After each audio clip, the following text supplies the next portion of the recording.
that's what horseback riding should be. I mean, I see so many people just so focused on winning the race and winning the competition. But I mean, horses don't think the way we think. For them, it's, just a job and you're their life, and they don't understand what's going on. So the most important thing for me should actually be how our horse feels about being with us and doing things with us. So it needs to be fun for them also and for us.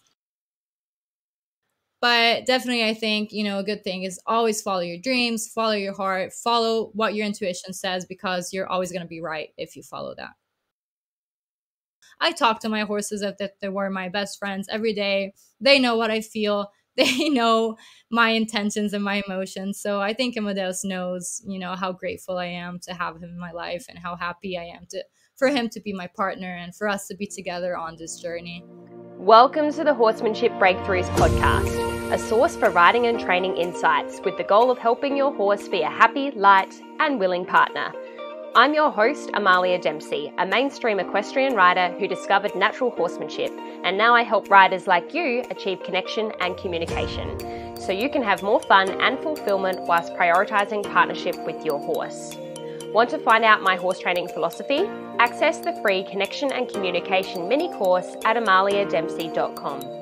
Now sit back, relax, enjoy the show, and hit the subscribe button so you don't miss any future episodes.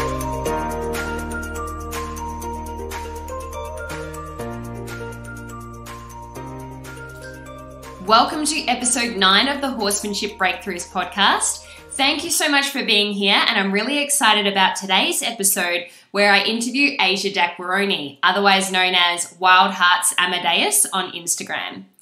Asia is 25 years old and is half Italian, half American. She lived in the US throughout her high school years and then moved back to Italy because she felt that was where her heart belonged. Asia has a degree in media and communications that she received in London and is currently taking a master's in innovation and entrepreneurship at one of the most renowned Italian schools, Politecnico di Milano. I hope I've said that right. Aside from her studies, her extra time and complete dedication goes to her animals. She says she is a mother of 2 horses, 2 dogs, 2 frogs, and 1 cat. But she says horses are definitely her weak spot. Asia has been riding ever since she can remember and got into it completely on her own because her parents aren't riders and they didn't fully agree with her passion. But once they saw how strong it was, they couldn't keep her away. Asia started taking lessons when she was 7 years old, and that's when her incredible journey began. And it's still going strong. Asia tried all disciplines but mostly competed in jumping competitions with her quarter horse, Missy. Asia obtained her ENGEA permit to become an equitourism guide and first level instructor when she was just 18 years old, but then went off to college, so she didn't really make use of that qualification at the time. Now that she has a bit more time, Asia is fully dedicated to training her horse Amadeus and helping some friends with their horses. She says this journey has been the biggest lesson of all as a horsewoman and just as a person in general. It was really nice finally connecting with Asia after following her on Instagram for some time.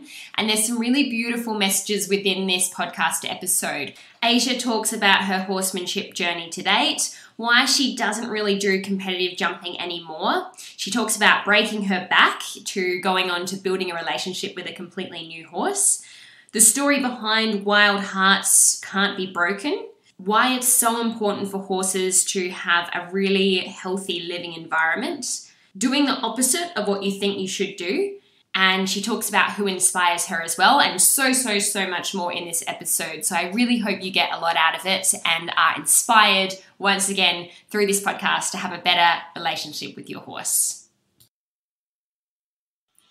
Okay, welcome Asia to the Horsemanship Breakthroughs podcast. Thank you so much for being here. Thank you, Amalia, for having me. I'm super excited. Me too. I've been watching your journey on Instagram for a little while now, and I'm super intrigued to hear all about it.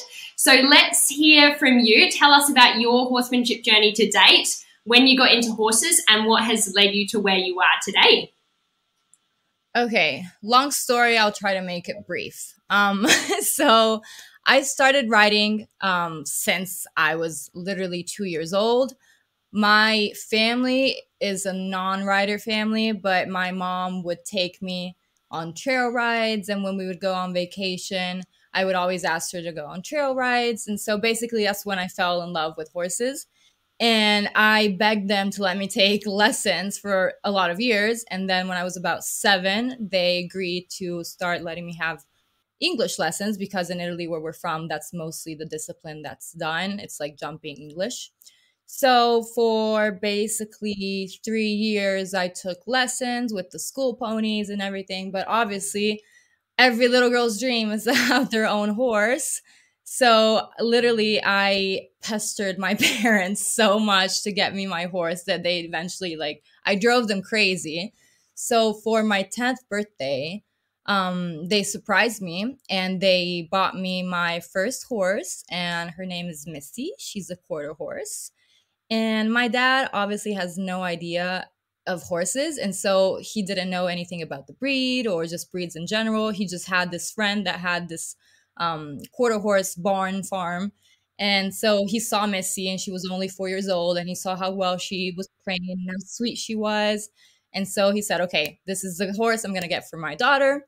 And basically, yeah, she and I became, best partners, best friends, and I still have her. And we've been together for 15 years. But her being a quarter horse, obviously she was trained in Western, and she comes from a cutting line. But all the barns in Verona, where I'm from, are mostly jumping barns. So I kind of had to teach her to jump to be able to integrate, of course, in this world. And so with the help from my trainers, we taught her to jump, and we competed for like 5 years in jumping competitions. And she was very good, actually. We won a few. And she got to jump after a few years, like 1.20 meters. I'm not sure what that is in feet, but it's pretty high for a quarter horse. Yeah. And yeah. So, and she was very good. She loved jumping. We loved it. And we had a lot of fun. But I was always kind of the black sheep in the barn, because I was always the girl doing kind of the different things. I would ride bareback. I would do the competitions in my halter and bareback at a barn, because everybody there was very, like, they put the mouth latch and all these crazy bits and all this, all these things. And I was like, what's happening? Like, I didn't know anything about that. So I was like, I can do this with the halter and bareback. And so when they would allow me at our barn, obviously we would have these like little social competitions, and I would ride her like that. And, we just had so much fun for a long time. And when I turned 15, I moved to the States to do high school. So I had to lease Missy to a little girl.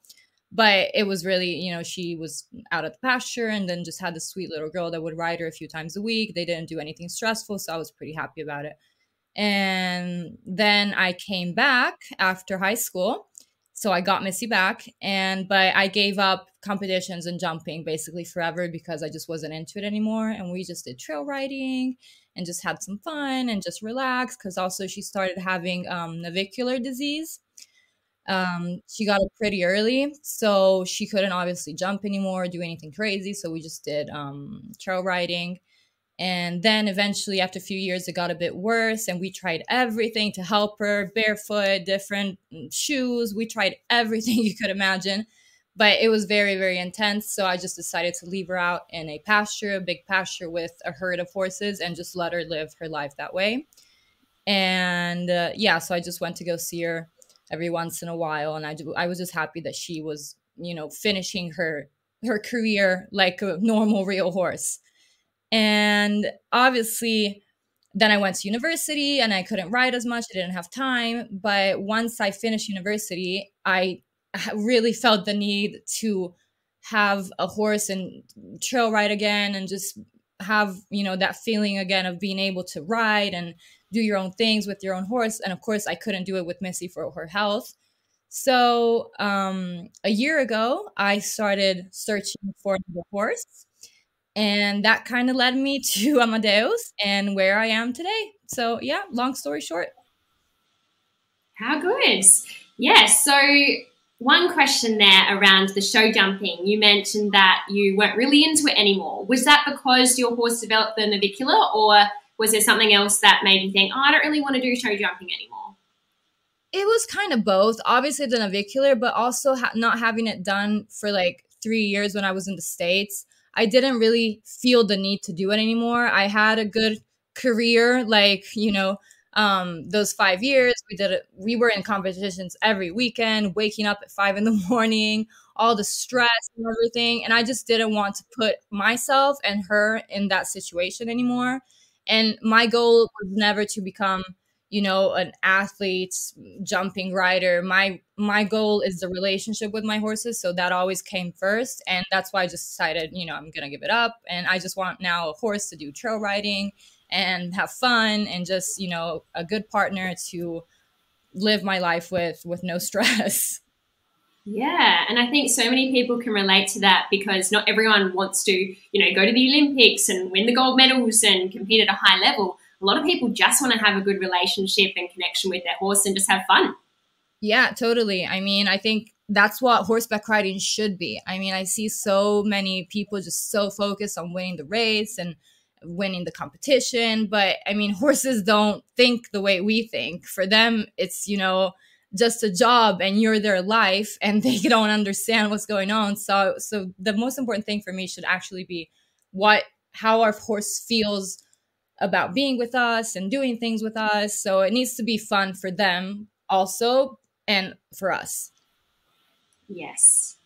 And tell us about Amadeus. Hopefully I've said that right. How long you've had him, what he did before you got him, and I know you've mentioned Missy, but any other horses? I don't have any other horses except Missy. I used to have a big, huge Hanover horse when I was competing because I wanted to jump a little higher. So for a few months we got this horse, but then, life happened and I went to the States. So we sold him, and he was also very mentally unfit. He was kind of one of those horses that you needed to recuperate with a long journey. He was very scared and, dangerous. So we just sold him, and, that's what happened. But Amadeus, I've had him for almost a year. Actually, our anniversary is in 2 days. So, and I got Congratulations. Thank you. So as I said, a little more than a year ago, I started looking for a trail horse, and I've been so in love with Spanish horses my whole life because I just think they're so intelligent and just amazing and gorgeous. And so my dream was always to own a Spanish horse. So I started searching around and trying out different horses. I tried 15 different horses, and the last horse I rode, I actually had to jump off of because I lost control and I broke my spine. So fun times. Oh my gosh. Yeah. And because we were out on the trail and the owner was like, my horse is amazing. This is the best horse I have. He was a 4-year-old stallion, and he was just like, my horse is so nice and he's awesome. And I was like, okay. And then we went in the field and they all started cantering, and I was in the back, and the horse obviously got excited. And he started, like doing the little goat jumps with the 4 feet. But obviously if you're doing it on a normal horse, you might be able to stay on. But this horse was a gigantic Spanish stallion. So he pulled the reins out of my hands. I lost the stirrups. He was running towards the road with cars. So I just decided to jump off, and I was like, okay, I need to jump. This is the best thing. If not, I'm going to fall off and get trampled. So I jumped off, broke instantly 2 vertebrae. And obviously I couldn't walk for basically a month and a half. I was in a wheelchair. I had to wear a cast and everything.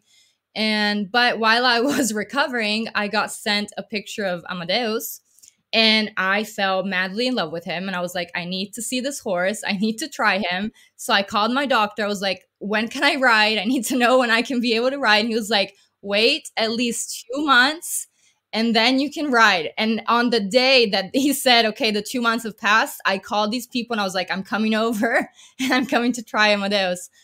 And so I went to this barn to try him. And I told them about my injury, and I said, guys, I just fell off a horse. I broke my spine. I need a horse that's really calm. They knew my whole story. I need a horse that's good, that's relaxed, that's not spooky. I can't risk falling again, because if I do, I could risk not riding ever again, which cannot happen to me. And they were like, don't worry, he's really good. And so I went there and I tried him in the arena because it was raining outside. And in the arena, you could tell he was very green. He was good, but he was very, very green. I mean, he was just wiggling all over the place. He couldn't pick up a canter. You know, just you could tell he didn't have a good training, but his head seemed good to me. And so they said, don't worry, we'll keep him a few months for you. We'll finish his training. We'll make him really safe. We'll make him really easy for you so you don't risk anything. And I trusted them. And I was like, okay, fine. I believe you, because I just had that moment of imprinting with him that I said, okay, I need to have this horse. He's just, you know, his demeanor was incredible. And I said, okay, this is my soul horse. And I needed to have him. So I bought him basically right there on the spot. But I left him with these people for training for basically 2.5 months. And I went back to get him. He passed the vet check. I gave them the other half of the money and I took him home. And the moment he came home, the few days later, I started to notice that he was just terrified of entering his stall. We couldn't put him into his stall. He wouldn't enter the shower. I couldn't wash his feet. He jumped on me because he got scared of like a bird in a bush while I was walking him. He was just a ball of nerves and tension. And I couldn't brush him because he was scared of me brushing him. And obviously on a part, you know, that's my fault also because I didn't do all these things when I bought him. But on the other side, these people are, you know, really big horse dealers, and I absolutely trusted them because they're quite famous in Italy. So I didn't think they would, you know, screw me over, sorry the word, in this way. But so that's basically when I started to figure out all of these different things that Amadeus had. And so I messaged them a few times and I was like, look, guys, I mean, he's beautiful, he's really sweet, but he's quite dangerous. And I don't have anyone here to help me because there's no instructors that can do this type of work with a horse. I'm by myself. I don't know what to do. This horse is pretty dangerous because he jumps on people. I can't clean him. It's been 2 months and I can't put him into a stall. We have to put him in backwards. And, you know, just these crazy things that a horse owner shouldn't have to deal with if you just want a normal trail riding horse. And obviously I didn't at all feel safe to go trail riding. I tried one time and he was just kind of like huffing and puffing and, you know, prancing, and he was just very stallion-y and just, you know, I didn't feel safe. And they told me, okay, you have to ride him with a whip, you have to ride him with a strong bit, you have to ride him with a mouth latch, don't let him gain control. And I was like, what the heck? Did you sell me a dragon? What's going on? And so for 2 months I was debating, you know, what am I gonna do? Do I sell him? Do I give him back? Do I exchange him for another horse? And they actually offered me some horses to get him exchanged. But when, you know, that became kind of reality, I just couldn't go through with it. I was just like, what's going to happen to this horse if he goes to someone else? Because I know no one's going to have the patience to help him. They're just going to bend him and break his spirit until he submits. And I just couldn't physically think about that. So I decided, you know, to just start figuring out what to do with him on my own. And that's basically where our journey began. I took on this journey with my horse, and it's the most amazing thing I've ever done. And I'm so, so happy it happened because I totally think it was like destiny that put us in this situation, because if it weren't for him and his past and all his difficulties, I would have never learned what I learned today, and I would never be where I am today. So I am immensely grateful, even if it's very difficult. It's a hard process. I do risk my back every time, but it's worth it for him. Yes, it's so worth it. And I feel like certain horses enter our lives to teach us certain things and to guide us into a certain direction. And I know that you're currently studying the Pirelli program. How were you introduced to Pirelli, and why did you decide to try Pirelli compared to other methods? Yeah, so I always heard people talking about Pirelli, and I've heard different, you know, contrasting opinions about it. But because I got Amadeus, I just had the opportunity to try it, and I looked at different methods. You know, I was pretty new to this. I've always done liberty and just things more naturally, just in my way of being, but I never had a scheme or like a particular training method. So I was at a total loss with Amadeus because the traditional training methods had totally failed him, obviously, because of what we saw. But nobody in my barn had the abilities to address those issues. And so I needed to find a different way of doing things to help him. So by researching, I saw that Pirelli was basically very straightforward for a person to learn on their own, because they have the Savvy Club, you know, and they guide you through all the different levels. And it's fairly easy if you do have, of course, a horsemanship background and you do know what you're doing with horses. It's very easy to follow the levels. And so basically that's when I started. I just joined the Savvy Club and I worked through the levels, and I slowly started seeing results and improvements. And also I saw that kind of close to my house, there was another barn that practiced Parelli. And so I was able to find my instructors there that helped me out a few times. And so that's basically how I got started, just researching. And I believe that right now, that's a method that worked for him. Yeah, I know that some people find it a little, you know, unethical in some ways because of the escalating pressure. But personally, I can say that I've never used anything like any escalating pressure with my horse, because I just haven't needed it, because they understand things before you even get to that level. So with Amadeus, I've never even touched him with the you know, it's just so natural. And I just feel like that for him, at least for that particular horse, because he is or was an ex-stallion, I got him castrated. But since he is very, you know, strong and proud, he needs a good leadership and a good guide to help him get over these things. And I think that Pirelli really, really did help us. And so, yeah, that's basically what I've been doing for the past 6 months with him. And we got really, really amazing results. Fantastic. And I noticed on Instagram that you've had some lessons with Giorgio, who I'm a little bit of a fangirl of, to be honest. And that's Natural Horse Jumper on Instagram for those listening. Please tell us, what is it like having lessons with him? He's amazing. Giorgio is absolutely amazing, and you cannot just, it's like watching a movie when he's riding. You just sit on the side and watch it happen, and it doesn't even look like anything's happened. And then he gets off the horse and the horse is completely different than when he started. But unfortunately, I only got the opportunity to have a lesson with him twice, because it was a moment where Amadeus was having very extreme, dangerous behaviors during riding. He would buck and bite, and he was just being very, very, very dangerous. So neither did I or my instructor, which is his girlfriend. Her name is Isabel. And she was actually the one that followed me through this process and is still following me at a distance, obviously, because of COVID. But she was the one that was actually just started this journey with us. But then there was these 2 times where Amadeus was just being extremely dangerous for both of us, and we didn't feel safe. So we called Giorgio to come give us a hand. And he showed me some techniques to get him kind of past these defensive mechanism he was having, because it was just a very defensive thing he was doing. Of course, he didn't want to be, horses aren't mean naturally or, you know, anything like that. He was confused. He was defensive. He doesn't have a good relationship with the rider. And so Giorgio just showed me how to gain his trust from the ground and then transfer it to the saddle. And it was just absolutely incredible. I hope they come back soon, because I haven't seen them in like 5 months because of COVID. They're locked up in their barn because, you know, they can't risk getting COVID. So they have to stay there.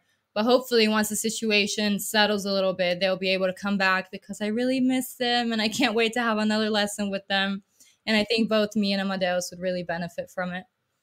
Absolutely. I just think that's such an incredible opportunity that you have to learn from those 2 highly experienced horse professionals. I'm very jealous, to be honest.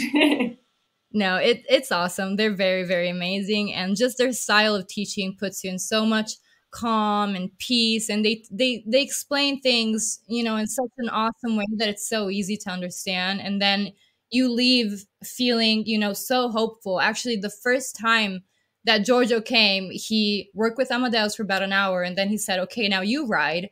And I was so nervous. And I was like, oh my God, I'm going to die. He's going to throw me. I'm going to break my back again. But then I rode Amadeus and I felt like he was a completely different horse. He was so relaxed, so willing. And I actually started crying and I got emotional. And I was like, oh my God, guys, I can't believe this gave me so much hope that I can actually achieve this with him. And it's just going to take a lot of work, but it gave me a light at the end of the tunnel. That would have felt so nice. I can imagine the joy that you would have felt in that moment. What a special time. Can you tell us about what Wild Hearts Can't Be Broken means to you? I know it's featured on your Instagram quite a bit, but tell us, you know, where did that come from and what does it mean? Definitely. So I actually got this phrase tattooed when I was like 18 years old. And I was going through a bit of a rough time, you know, as we all do in that period of our life.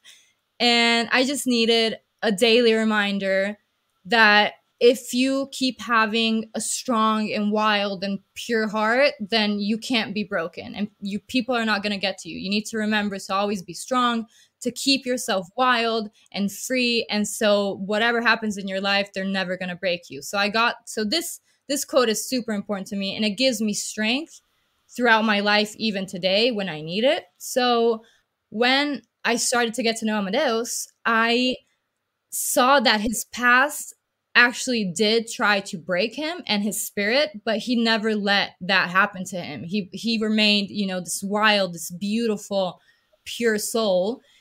And that's why I associate this quote also with him, because in his past, the people that had dealt with him before me tried to break him down and make him submissive, and he never, you know, let that happen to him. So that's why it's so important, and I think it resonates a lot with us and also with different, you know, people that have a similar past as him, or, you know, had difficult things, or even horses that have a difficult past. But basically, you know, I just had to remove this wall he built in front of himself, and day by day I try to remove a little brick and a brick at a time, and I get more and more each day, a little bit more into his heart, because, you know, he's just full of his past. And so each day I try to enter a little bit more into his soul and gain his trust. And, you know, that's why it's so important to us that, you know, wild hearts can't be broken. And it's so true. I mean, if you do have a wild horse, and this goes for horses or humans, then you need to remember that you cannot be broken no matter what happens to you in life. Stay strong. Keep doing what you're doing, and eventually you will get, you know, gifted by life if you stay strong and stay on your right path and don't mind all the difficulties in your life. It's almost as if Amadeus is your mirror, you know, like you've had that Wild Hearts Can't Be Broken mantra in your life, and it's almost like he's shown up to really prove that to you, to really help you understand that on a deeper level. It's so interesting how horses are our mirror. It's incredible. I mean, I never worked with a horse like him, but every day I see how similar we actually are, because we're both very, very stubborn, very hard-headed. We're super just, you know, strong, and we want to do things our own way. And so I can't even get mad at him or blame him, because I'm exactly the same way. So, and that's why it's so difficult to work with him, because you're working with a mirror of yourself. So you have to always keep your cool, you know, not be emotional, be calm. And so you can transmit this to your horse. And when you have a horse that is so similar to you, it's much more different than when you have a horse that's completely the opposite of you. Yes, and I love watching the two of you together on your Instagram. And I've noticed that your Instagram's quite new and you've already got like 8,000 followers, or more than that now probably. Why do you think your account has grown so quickly? You know, I asked this myself too, because honestly, I have no idea. But, you know, I have to give credit, obviously, to my horse, because he's just gorgeous on the outside and also the inside. And I think a lot of people enjoy seeing his journey. And obviously, because Amadeus has this troublesome past, I think that his progress gives people hope that a horse can change. And even when everything seems against you and you don't have knowledge or you don't know what to do, there's always a way, and there's always a way to find a new approach and a different approach to help your horse.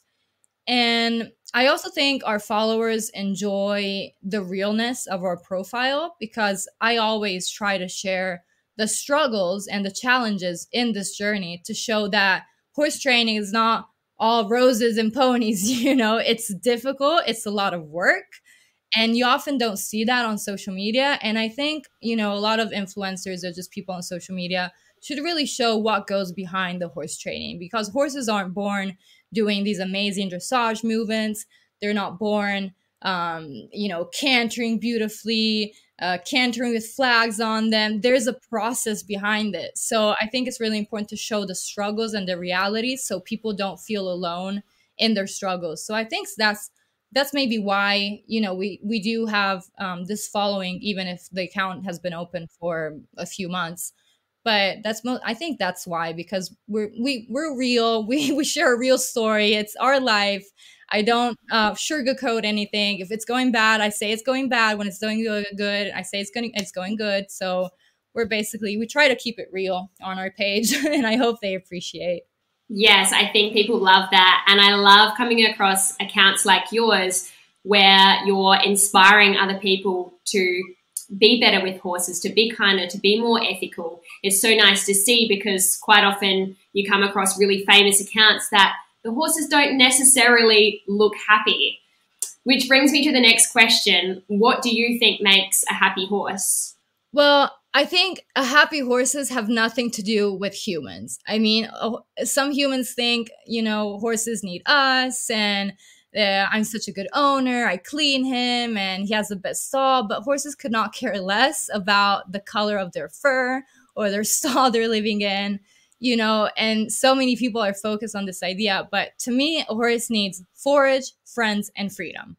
These are the basic needs of a horse. I mean, they need to be allowed access to food 24/7, because of course their digestive system is designed to eat small quantities of food continuously. And I see so many, barns that give, horses like a meal a day or 2 meals a day. And then obviously they need to have space to move, that it's adequate. So horses aren't designed to be in a stall 24/7 or like those mini pastures. They need room to move. That's appropriate because, in the nature, they're designed to cover hundreds of miles a day, and they can't do that in modern society, or at least in barns. And I'm talking for myself also, because even if in my barn we don't have giant fields, but I try to set it up as naturally as possible, closest to his natural environment. And also, they need friends. So many people keep their horse in isolation, and I think that's the most important things. Horses need to be with other horses. I know that some people are scared. Oh my God, my horse is going to get bitten. He's going to get a scratch. He's going to get kicked. But this happens. I mean, it's a risk, but they're not stupid. They know what they're doing. They're not going to hurt themselves excessively. It's normal if they play. It's normal if they get a kick. Missy's lived with many different horses. She got, they rank themselves in the herd, and it's totally normal. And this also is awesome for their mental health, because if you don't give them this, so many problems come out of it. And I also see that when you do fix these 3 things, if you give them friends, if you give them freedom, if you give them forage, so many issues are actually resolved like this. You don't need no magician, horse guru. Just put your horse in a situation where he can be a horse, and you'll see that everything changes. And this goes for Amadeus also, because when he arrived, he was one of those horses. He was a stallion, so he didn't have access to friends. He had, 2 big meals of hay, but also of, I'm not sure how you say this in English, mangime, but just their cereals. And he didn't live in a pasture. He lived locked up in a stall. So when I castrated him, I immediately found him a buddy. I put him out in the pasture 24/7 with hay available 24/7. And he completely changed. That was enough to make him calmer and more relaxed and, just overall a happier horse. Then obviously the training does its own part. But if you don't have these three things to start with, it's very, very difficult to work with a horse and to make them calmer and, an overall happier horse if you can't allow them to be a horse. Because, we see our horses 1 hour a day, if that. Some people see them on the weekend. So the whole week, they don't have anything else, So if they have friends and they have a pasture, then they will be happy horses when they see you. But if they're always waiting for you to come up and bring them out of the stall, it's obviously not a rightful life for them to live. I mean, that's just my opinion. But and I think we need to try to make this better for our horses. I know that in modern society, so many barns don't allow this. We don't have the space, but I just, suggest to horse owner to find the best possible conditions for your horse to live in. Make it your priority. Don't make the amazing indoor arena, the amazing shower, the amazing stalls the priority. Make your horse's living conditions the priority. Yes, I definitely agree with you on that one. And everything you're saying, I'm thinking, yep, that's what I do. That's what I'm all about as well. So it's so nice to connect with someone else that's on the same page. And I only wish that more competitive stables and barns actually offered these 3 Fs to their horses, because if they did that, they might actually see an improvement in their horse's performance because their horse is mentally in a better space. But, we're spreading the word, so we're doing our part. Yeah, hopefully, by spreading the word, it'll start coming across. And, it's just, I don't think people do it, to be mean or anything. It's just, they don't have the knowledge that this is actually what helps their horses and this is what horses need. So by spreading this knowledge, I mean, there's so many books about it. You can find, people like us that advocate on this. So just spread the word, inform yourself, and you will see so much benefits from letting your horse live in these conditions. Yes, and I agree. A lot of people don't actually know that there's a better option for their horse. They're only just doing what they think is best and what they've been taught and what they've been exposed to. And everyone is on their own journey. How would you summarize your own personal training approach or philosophy with horses? Well, aside from Pirelli, I always try to we each add our own training to our horses, but I trust myself a lot and my intuition. So I don't do anything that feels wrong to me or the horse in my training. And this obviously doesn't mean that I baby my horses and that I let them walk all over me and I'm their slave. I'm firm if I need to be, but I'm firm as a mother would be with their child, not as, I'm the boss, you do this. It's just more of a guidance. I try to help my horse find peace and the right answer through, a kinder approach. So this never comes from a place of anger or frustration. It comes from a place of love and just helping them through their difficulties. And so I also always try to give my horse something to be proud and excited about, because I think that's so important. I see these horses do amazing things, but their rider doesn't even say thank you. They're not praising their horses. They're not, they're not giving them a reason to feel proud. And that's why I think it's so important to ask a little and reward a lot, as Pat Parelli says. And in my barn, I actually get made fun of, when I train, because my training sessions are, if you listen to it or if you watch it, it's basically good boy, super boy, yeah. So that's what you hear like for a full 1 hour, 2 hours. And, and Amadeus could have just like walked over a pole or picked up a trot and, just things that a person thinks is completely normal. But for him, it's difficult. So I praise him so much because I want him to feel proud, even for the smallest things. And, horses shouldn't, people are like, oh, but he should naturally know how to go over a pole. He should naturally know how to canter. But it's not true. Horses shouldn't naturally know how to do anything with us. It's all learned behavior. And some horses find it easier. Some horses find it more difficult.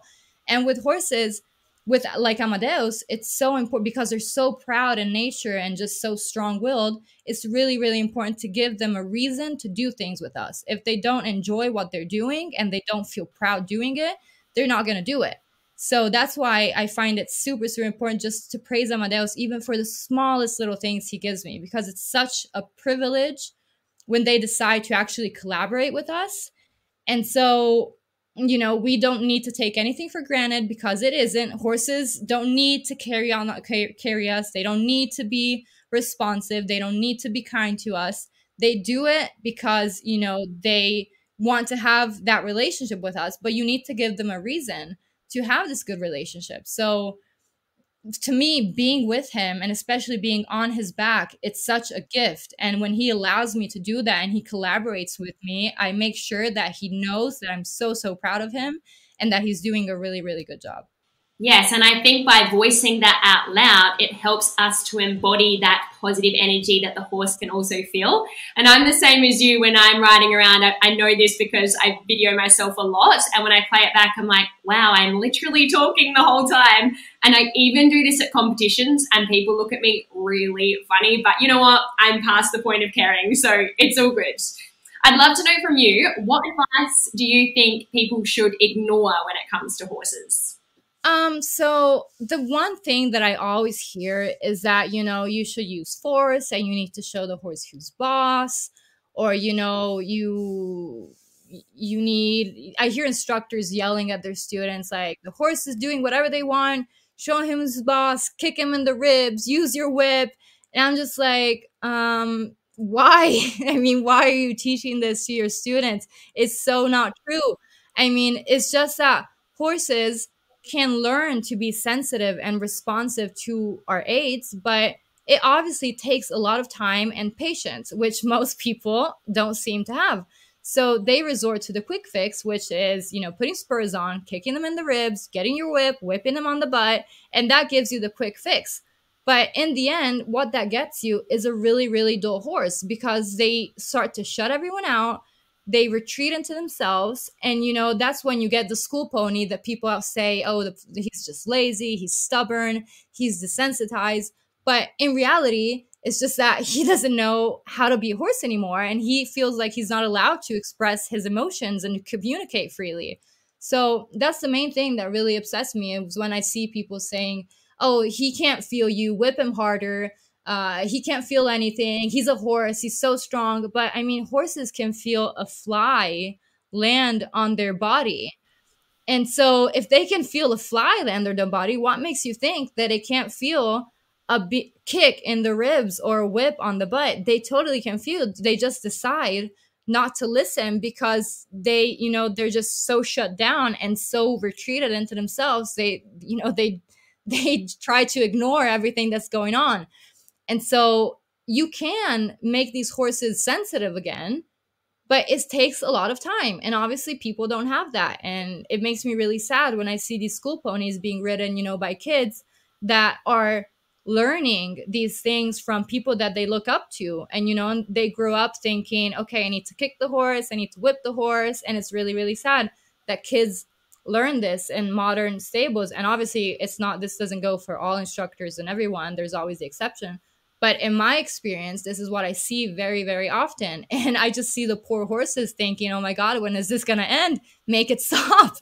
And, you know, so I think that's the main thing that needs to change, is that horses are sensitive, they're emotional, they communicate, they're smarter than people think. And it takes literally, you could even communicate with them with your mind and not even touch the reins or touch their ribs. And this is how I work with Amadeus. I don't even use legs. I try not to use my reins, and he does what I ask. So this is a proof that horses don't need all of these different things to go. You just need the relationship and the communication and a good connection. Yes, absolutely. But sometimes it takes us a long time to get to that point, because a lot of us are started in these traditional ways of riding.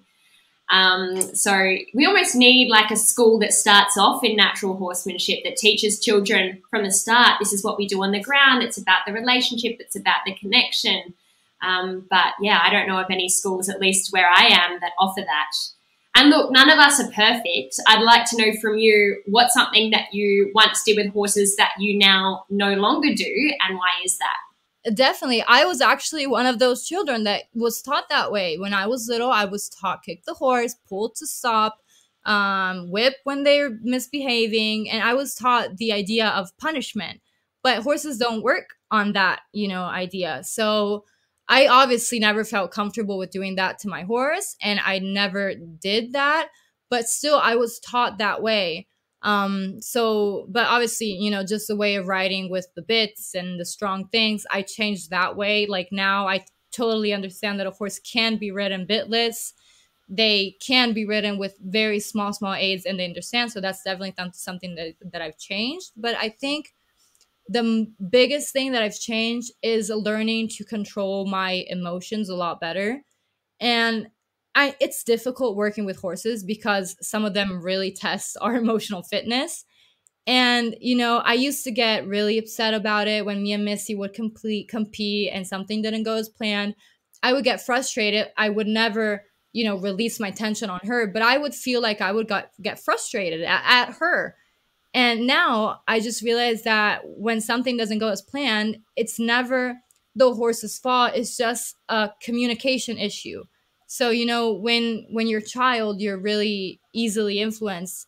So I would follow at the time what I thought was, who was better than me.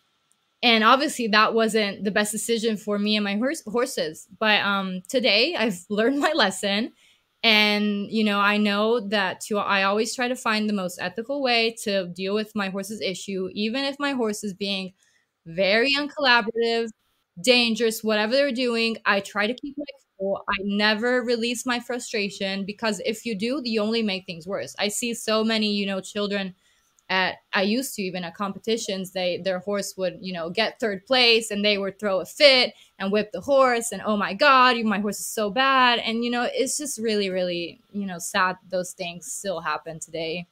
Yes, and it's more common than not, really. And there's that saying, frustration begins where knowledge ends. And I feel like often people get frustrated because they just don't know how to communicate more clearly with their horse. They don't know how to get that level of connection and that bond and that trust. And so that's where the frustration creeps in as well, because they're just like, it should just work, just make it happen. And it just snowballs from there. Mm-hmm. But anyway, I'd like to hear from you. What are some of, I guess it's sort of related to previous questions, but what are some of the biggest mistakes you see people making with horses? Well, the main thing is that I see people doing the opposite with horses of what they actually should be doing. So basically adding pressure when the horse is already giving signs of anxiety, and they keep adding pressure and then a bomb goes off. Or, punishing the horse or humanizing its behavior. Like, my horse is being naughty, my horse hates me, my horse, just giving horses, things of being, when in reality horses don't have that. Or, my horse is lying that he's lame. Horses don't lie. Horses don't plot. Horses aren't angry. What they do it because they feel that in the moment, and so many people try to humanize their behavior, but, we can't do that because they're horses. So, and I also see, people fueling kind of the fire when a horse is already very nervous. And maybe he's being right-brained. The people become really emotional. And instead of remaining calm, they start yanking on the lead, and like lifting their energy up, which only makes the horse lift its energy up. So, constantly even nagging the horse to do something instead of giving them one single, clear, straight idea of what you want and then helping them understand. But, this happens even when I see people having to keep pressure when trotting, and the school pony's not going, and the instructor's like, keep your legs on him. So you're nagging, the horse is already trotting, and you're there still saying him trot, and the horse is like, but I'm doing it, I don't understand. So yeah, the main thing to me is that sometimes they do the opposite of what they should be doing. So that's kind of the main mistakes I see. If you would just use reverse psychology and just think about these things a bit more, you would easily understand how these things don't, give you the result you want. Yes, and I see that a lot in various situations, but especially of late with trailer loading, because people want to put the pressure on at the float, and it's like, no, the float needs to be a place of release. So it's really interesting how humans think in that way. And I agree with you. Often we need to do the opposite of what we think we should do. And usually that's what the horse needs.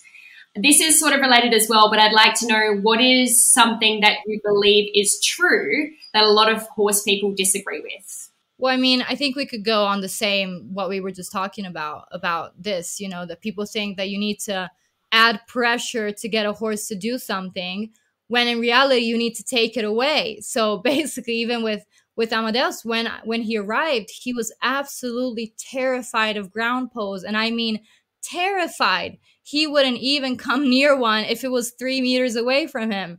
And so the way that I taught him to deal with that is that I would use approach and retreat. So I would let him back away as much as he needed. And then I would ask him calmly, okay, come closer. And then when I saw that he was thinking about coming closer, I released all pressure. And by pressure, I don't mean spurs or whips. It was just me on the ground, guiding him with my stick, you know, in circular motion, just asking him kindly, come closer, please. Look at it. It's fine. It's not going to hurt you. And the moment that he felt tense, I wouldn't add any more pressure. I would actually do the opposite. I would back him away. And so this is something that people don't understand. And I see it, you know, a lot of times the horse maybe doesn't want to jump. And they're like, jump, jump, jump, kicking him, you know, to go jump, when you should actually make that a safe place for him. You know, if a horse doesn't like jumping, make it fun, make it a safe place. Now Amadeus, it's his favorite thing to do. He jumps at liberty. He actually goes and jumps things by himself.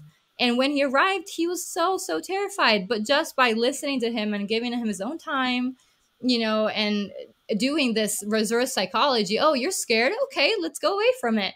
You know, this worked to build his confidence. And now it's his favorite thing. He jumps all the time. He jumps everything, even different things, you know, like barrels and stuff. And just because I let him build his confidence with it, and I didn't put too much anxiety and pressure on something, I actually took it away. So he started to realize, like, oh, poles aren't so bad. They're actually fun. I actually like doing this. Yes, and I loved watching that video of you and him at Liberty where he was jumping jumps. I don't know if that was the first time that you played with him with jumps at Liberty, but he looked like he was loving it. And he's got such a good jumping technique. I know you don't really have plans on doing any competing anymore, but, you know, have you even considered perhaps going back to jumping just because of how good his ability is? You know, I thought about it, but definitely I wouldn't put him in that stressful situation. If he does, I mean, I know he enjoys it and he's really, he's good at it and it's something he likes. So I would like to get him to the point where we can actually do a little, some few jumps in a row. But I don't think I would compete again, you know, professionally, but maybe this is just a thought to prove to the people that told me, oh, he's never going to jump. He's never going to be a good horse. He's never going to do anything, you know, just to prove to those people that, yes, your horse can do it. We can do it bitless also, you know, just to prove that. Maybe in the future, I will enter a small little competition, you know, small jumps just for the heck of it, just for fun, and just to show people that this was a horse that was dangerous, that was unrideable, that a lot of traditional trainers couldn't ride. And then here we are, you know, with a halter, rope halter, doing a little jumping competition. So I would probably just do it, you know, for that, to spread some knowledge, but definitely not. I don't think I would start competing professionally again.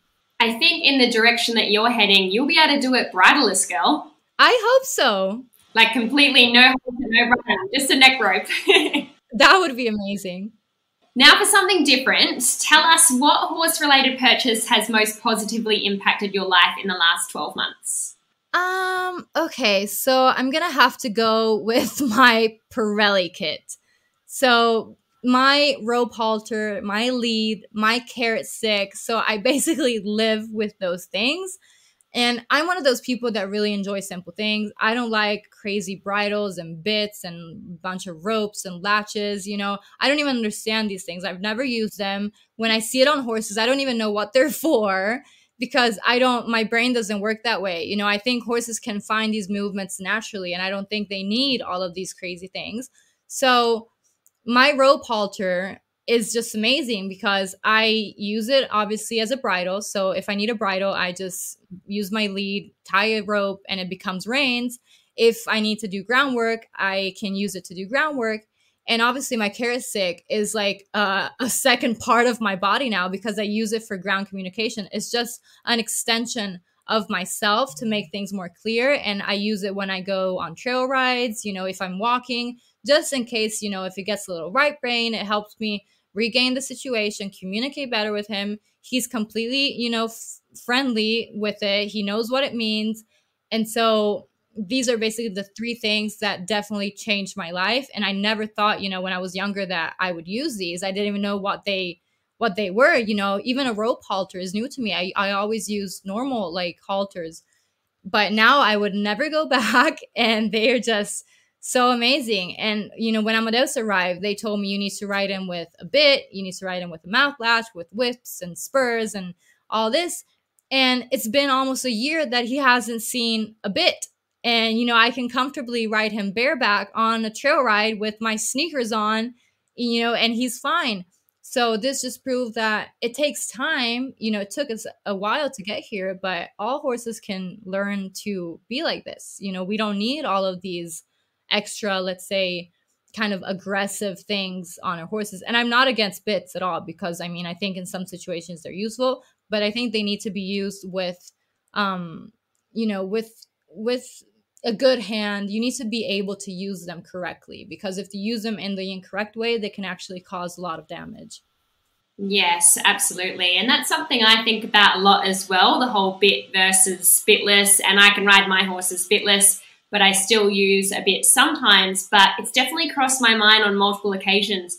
You know, maybe I'll just ride bitless because they're soft and light without the bit. It's, yeah, I don't know if you're the same, but often I think, no, I'm going to ride bitless forever now. And then next minute I'm like, oh, no, I'll try the bit again. And it seems like such an unnatural thing to have a metal object in their mouth. What are your thoughts on that? I mean, I think, as I said, it really depends on the horse and on the person. Amadeus, for example, had such a bad relationship with the bit. When I got him, of course, the first rides I did before changing everything and switching, I would ride him with his bridle with a bit. And I could tell he was so uncomfortable. He would pull the reins out of my hands and he would pull his head and constantly throw his head in the air. And, you know, it just made him really, really uncomfortable. So I think it depends on horses. There's some horses that are more comfortable with bits because maybe there's horses that want you to have a little more control. And there's some horses that are totally uncomfortable. But we need to be, you know, good owners and listen and understand what they're trying to tell us. I don't think Amadeus will ever be one of those horses that will enjoy having a bit.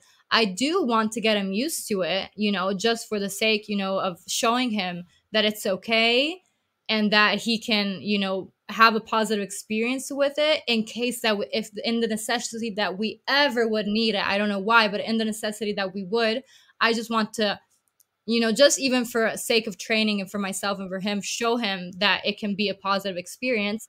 But I think we really need to listen to our horses. Some horses are better, you know, bitless. Some horses are better with hackmore. Some horses are better with side pulls. It just really depends on your personal horse and your experience as a rider. Yes, yes. I'd like to ask you now, if you could have dinner with any 3 horse people, dead or alive, who would it be and why? So, well, obviously, I'm going to have to say Pat Pirelli is number 1 because I'm following his program. You know, I would have a lot of questions. I'd obviously like to know so much more. And I'm the kind of person that likes to know a little bit about everything.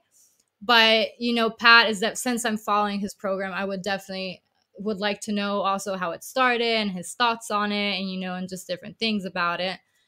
And let's see, another one would probably, I'm not sure if you know him. His name is Benjamin Atkinson, and he's a young, amazing horseman.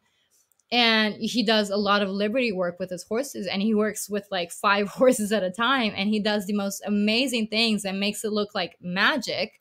And so he's a really, you know, big inspiration for me because that's my dream. You know, I don't care about competing. My dream is to get to a point where my communication is so strong with my horse that it looks like magic the way we're communicating. And that's exactly what he does. And it's so cool to see.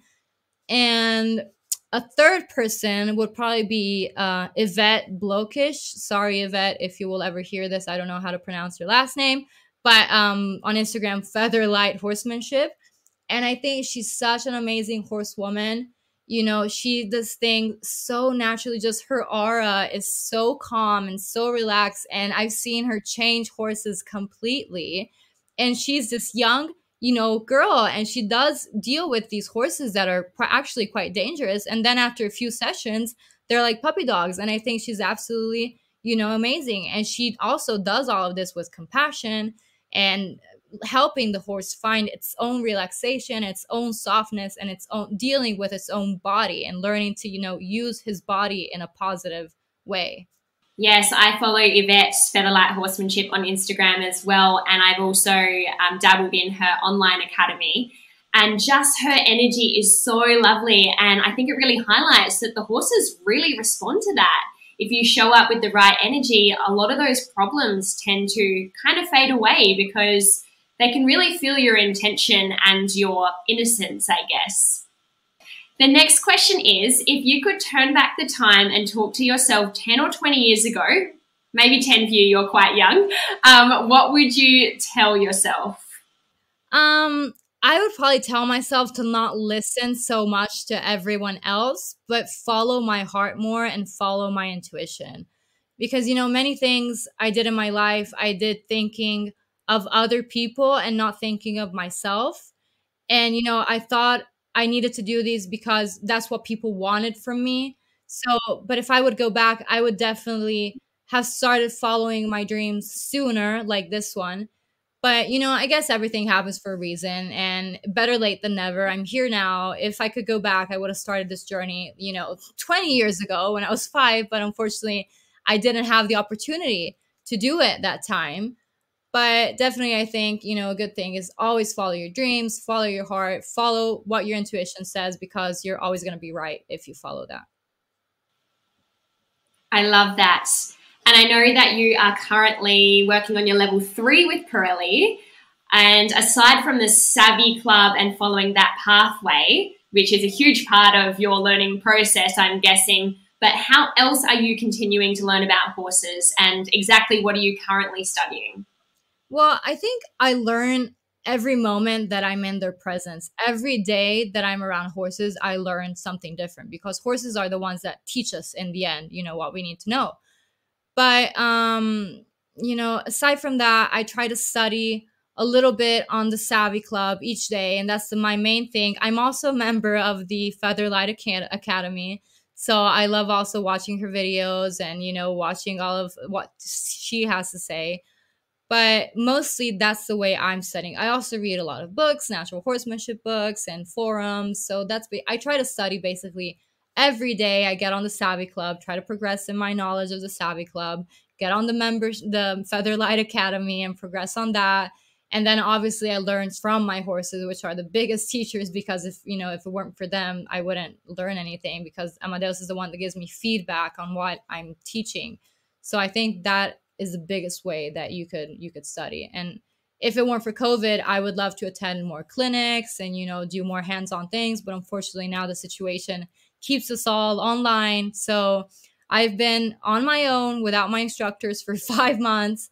And so I'm kind of forced to be doing everything online. But if it weren't for that, I would really, really enjoy to do a clinic with them or have more lessons, you know, to further my knowledge in all of the horsemanship approaches. Thank goodness for online learning in these times. But I think one day you might meet Pat Parelli. I think you should go to one of his masterclasses or something one day. I'd really like to know from you, if your horse could talk, or your horses could talk with words, because we know that they can communicate with us, right? But if they could actually understand English, what do you think that they would say to you, and what would you like to say to them?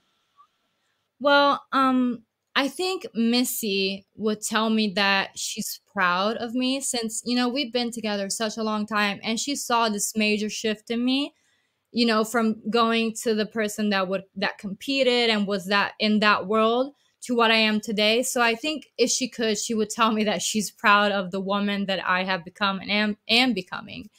And, you know, and if I could talk to her, I would just like thank her and just make a statue for her because she kept me safe in so many situations. She's my soul horse, she's been my partner in crime for so many years. And I would just tell her how amazing she is and how special she is for me. And I think she knows because we do have a very special bond. I think it shows even through the screen. But I would definitely tell her, how grateful I am to have had her in my life and how grateful I am to have her even right now, even if I know that now she's suffering. She has laminitis disease. So she's going through a really, really tough time. But I would just tell her that I'm here for her and that, she's my life and she's my baby. And I just want her to know how much I appreciate her. So Amadeus, on a funnier note, he is, so stubborn and smart. So I think, he would tell me, okay, Asia, I love you. You're nice and all, but I'm going to decide that from today, we're just going to be taking trail rides and I'm just going to be eating. There's not going to be any more exercising involved. I'm just going to be sleeping. I think that's what he would tell me. And yeah, I would just have to say, okay, you know what? We can do that, but you also need to learn a little bit more how to use your body and how to be a little more mentally stable. So I think and obviously I would tell him, of course, thank you for being in my life. And thank you for not having tried to kill me yet. Thank you for being collaborative in this journey. And I tell them this all the time, even if I know they can't understand our words, but I think they understand, our intentions and our emotions. So I talk to my horses as if they were my best friends every day. They know what I feel. They know my intentions and my emotions. So I think Amadeus knows, how grateful I am to have him in my life and how happy I am for him to be my partner and for us to be together on this journey. I think he would absolutely feel that. Tell us, what is next for you and where do you see yourself in 10 years' time? Well, right now we're working on obviously successfully passing all the 4 Pirelli programs. So we're at the half of the program. We need level 3 and level 4, but I think that will probably come next year, hopefully. But the dream would obviously be to become a professional and help people, and especially horses that have had a rough start in life, like Amadeus, be able to learn horses again and find peace and find comfort.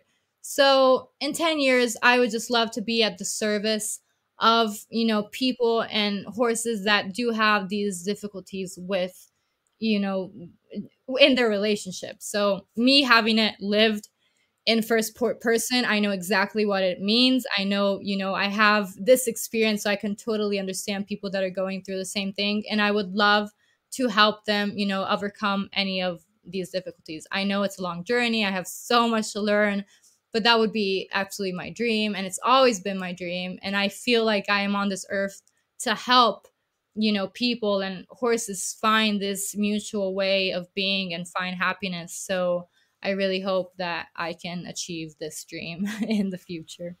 You sound like you're so passionate about that. I have no doubt that you will get there. And I'm sure our listeners are hearing you and thinking, I need to follow this girl on Instagram. So tell us, where can our guests find out more about you? Well, if you want to be a part of our journey and progress, you can follow us on Instagram at Wild Heart Amadeus, and you will find all our training, cute pictures, obviously, of the horses and all our shenanigans, because me and Amadeus are always up to doing something silly and ridiculous. So we like to always keep it fun and keep it real. So, if you want to have a good laugh, but also learn a little bit about our training, then do give us a follow. We would love to have you. If you have any questions, we're very open. I try to reply to everyone, and I love everybody's support, and I love hearing everyone's stories. So it really, really makes me happy to have an amazing community on Instagram, and the more, the merrier. Excellent. I will place a link to your Instagram profile in the show notes for this episode as well. And that brings us to the end of this interview. Thanks so much for sharing your time and your knowledge and your, growing expertise with us today. And I'm sure all the listeners have gained a lot from hearing you. I look forward to seeing what the future holds for you and your beautiful horses. And thanks again for being here and inspiring us all to be better horse people. Thank you, Amalia, so much. And I also love your journey. You're also an inspiration for me. So I really hope that this interview does bring also inspiration to other riders and Thank you. It was amazing. I had so much fun, and I hope to hear from you very, very soon. Thanks for listening to the Horsemanship Breakthroughs podcast. Make sure you hit subscribe so you get notified every time a new episode is released. And if you've learned even just one small thing from today's show, I would really appreciate if you could leave a rating and review on Apple Podcasts. If you have any questions from today's show, suggestions for future episodes, or just want to reach out and say hi, I would love to connect with you on Instagram at Amalia_horses. Remember to also register for my free connection and communication mini course at amaliadempsey.com.